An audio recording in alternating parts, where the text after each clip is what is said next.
শঙ্কা দেখা দিয়েছে।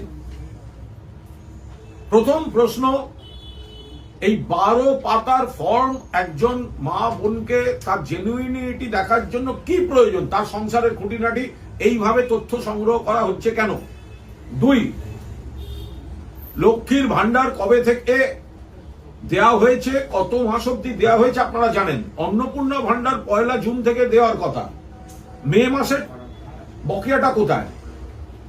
1 জুন থেকে বিজেপিকে প্রতিশ্রুতি মতো যে মা বোনেরা লক্ষ্মীর ভান্ডারের টাকা পান তাদের 3000 টাকা দিতে হবে। আপনারা স্ক্রুটিনি চালাতে পারেন, ভুল থাকলে বাদ দিন, কিন্তু নির্বাচনের আগে প্রতিশ্রুতি দিয়েছেন, এখন আপনারা আবার সেই ফর্ম ফিল আপের লাইনে চলে গেলেন। নোটবন্দিতে লাইন, ভোটার লিস্টের লাইন, ভোটার লিস্ট যাচাইতে লাইন, এখন আবার অন্নপূর্ণা ভান্ডারের জন্য লোকের কাছে গিয়ে ফর্ম ফিল আপ করানো, আবার লাইন। অন্নপূর্ণা ভান্ডার 1 জুন থেকে সকলকে দিতে হবে। যারা লক্ষ্মীর ভান্ডার পান সেই মহিলাদের যা প্রতিশ্রুতি ছিল, আপনারা ভোটের আগে কিন্তু কোনো মাপকাঠির কথা বলেননি। ভোটের আগে কোনো মাপকাঠির কথা বলেননি। অনেক মহিলা আছেন তাদের প্রয়োজন নেই, তারা এমনিই নেন না। অনেক মহিলা আছেন তারা নেন না, তাদের হয়তো প্রয়োজন নেই, নেন না। কিন্তু এই যে 12টা পাতায় এতখানি খুঁটিনাটি কেন, কিসের জন্য? এইভাবে মানুষকে হ্যারাস করার কি মানে আছে?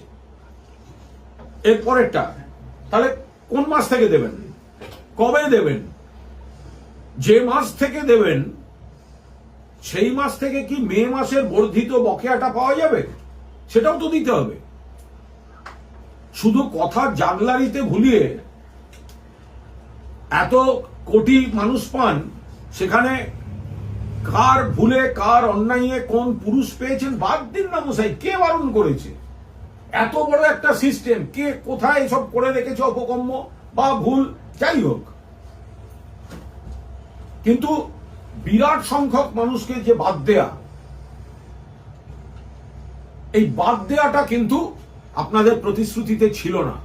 আপনারা আগে বলেননি কেন মাপকাঠি? আগে বলেননি কেন সকলকে দেওয়া হবে না? কেন বলেননি আগে যে সকলকে দেওয়া হবে না? ভোটের পর আমরা মাপকাঠি তৈরি করবো। তাহলে কি দাঁড়ালো? ভোটের প্রচারের সময় যে ফর্মটা বিলি করা হয়েছিল সেটি দিয়ে মানুষকে ভুল বোঝানো হয়েছে, বিভ্রান্ত করা হয়েছে, খারাপ কথায় বললে প্রতারণা করা হয়েছে। কারণ ওই ফর্মটা কিন্তু অন্নপূর্ণা ভান্ডারের ফর্ম নয়। তখন বলা হয়েছিল এইটা ফিল আপ করলেই পাওয়া যাবে, এখন দেখা যাচ্ছে নতুন ফর্ম। নাম্বার 2, নতুন ফর্মে যে এত রকম তার 12 পাতার যে কুচির কাজ, কুটির শিল্প রয়েছে ওর মধ্যে, এটা ফিল আপ করা একদিকে যেমন সময় সাপেক্ষ, জটিল, অন্যদিকে গোটা পরিবারের এত তথ্য কি হবে? মমতা বন্দ্যোপাধ্যায়ের মূল যে স্পিরিটটা ছিল, যে বাংলার মা বোনেদের নিজস্ব হাত খরচা, নিজস্ব খরচাটা দেয়া, আজকে এই 12 পাতার অন্নপূর্ণা ভান্ডারের চক্করে লক্ষ্মীর ভান্ডারের মূল স্পিরিটটা, উদ্দেশ্যটা, সেটা বিঘ্নিত হয়ে যাচ্ছে না তো? আমাদের পরিষ্কার বক্তব্য, 1 জুন থেকে মা বোনেদের 3000 টাকা আপনারা যা প্রতিশ্রুতি দিয়েছেন দিতে হবে, কোনো বাদ চলবে না। নিশ্চয়ই স্ক্রুটিনিতে যদি দেখা যায় কোনো পুরুষের অ্যাকাউন্টে গিয়ে টাকা ঢুকেছে, ভুল হতে পারে, ঠিক হতে পারে, টেকনিক্যাল ফল্ট হতে পারে, বাদ দিন, কেউ বারণ করছে না। কিন্তু একটা দুটো জিনিসকে তুলে ধরে সামগ্রিকতাটায় দেরি করিয়ে দিয়ে ভোটের নির্বাচন থেকে সরে যাওয়া বা নির্বাচনী প্রচার থেকে সরে যাওয়া, এটা কোনো অবস্থাতে কাম্য নয়। ফলে তৃণমূল কংগ্রেস স্পষ্টভাবে দাবি করছে, বাংলার মা বোনেদের অধিকারের জন্য, স্বাধীনতার জন্য, নিজের মনের মতো নিজের খরচাটুকু করার জন্য মমতা বন্দ্যোপাধ্যায় সাধ্যমতো বাড়াতে বাড়াতে যে লক্ষ্মীর ভান্ডারটি দিতেন, আপনারা সেটি সম্পর্কে কুৎসা করতে করতে মানুষকে অন্য প্রলোভন দেখিয়ে বিভ্রান্ত করে অন্নপূর্ণা ভান্ডারকে আপনারা সামনে এনেছেন। 1 জুন থেকে বাংলার মা বোনেদের সকলকে বাংলার মা বোনেরা যারা লক্ষ্মীর ভান্ডার পান, স্ক্রুটিনিতে যা ভুল থাকবে বাদ, বাট ক্রাইটেরিয়া করে বাদ দেয়া, এই প্রতিশ্রুতি কিন্তু আপনারা ভোটের আগে দেওয়ার সাহস করেনি। দাঁড়িয়ে বলতেন যে আমরা লক্ষ্মীর ভান্ডার বন্ধ করে দেবো, অন্নপূর্ণার ভান্ডার আনবো, নতুন মাপকাঠি করে আনবো। আপনারা তো বলেননি। তখন বলেছেন যারা লক্ষ্মীর ভান্ডার পান তারা 3,000 টাকা করে পাবেন। এই হচ্ছে ফল। মানুষকে ভুল বুঝিয়ে, মা বোনেদের বিভ্রান্ত করে কিছু মানুষকে ভুল বুঝিয়েছে ভারতীয় জনতা পার্টি। আমরা এই ভুল বোঝানোর তীব্র নিন্দা করি। মমতা বন্দ্যোপাধ্যায় মা বোনেদের স্বার্থে নিজে থেকে লক্ষ্মীর ভান্ডারের মতো যে ঐতিহাসিক কর্মসূচি শুরু করেছেন, সেটাই ভিত্তি গোটা দেশে। তার উপর দাঁড়িয়ে 3,000 টাকা দেওয়ার যে প্রতিশ্রুতি দিয়েছিলেন বিজেপির নেতারা, আজকে সরকারে এসে সেখান থেকে তারা সরে যাচ্ছেন। অর্থাৎ একটা বড় অংশকে যদি বাদ দিয়ে দেন তাহলে তো 3,000 টাকা দিতে সমস্যা নেই।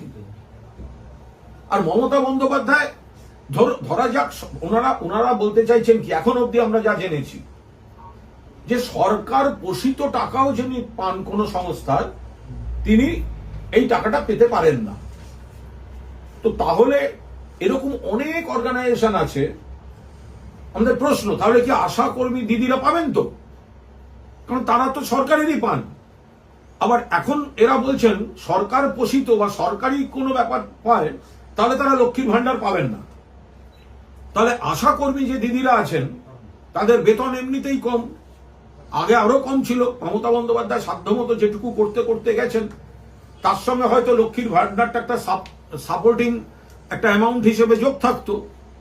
তাহলে এরকম আরো অনেকগুলি সামাজিক স্লট আছে যারা হয়তো সরকারের ডালপালাতে আছেন তারা, কিন্তু তাদের আরো একটু আর্থিক সাপোর্ট দরকার। এখন যদি একটা নিষেধাজ্ঞা হয় যে সরকারের ডালে পালায় যারা আছে তারা পাবেন না, তাহলে তারা বিরাট সংখ্যক মহিলা যাদের প্রয়োজন তারা তো বাদ যাবেন। তো তাই আমাদের কথা, 1 জুন থেকে 3,000 টাকা যারা লক্ষ্মীর ভান্ডার পেতেন, স্ক্রুটিনিতে যদি কোনো ভুল বেরোয় সেই ভুলটা আলাদা, কিন্তু কোনো ক্রাইটেরিয়া করে বাদ দেওয়া যাবে না। ইলেকশনের আগে যা প্রতিশ্রুতি ছিল বিজেপি সরকারকে সেই প্রতিশ্রুতি পালন করতে হবে। এটা গেল প্রথম বিষয়।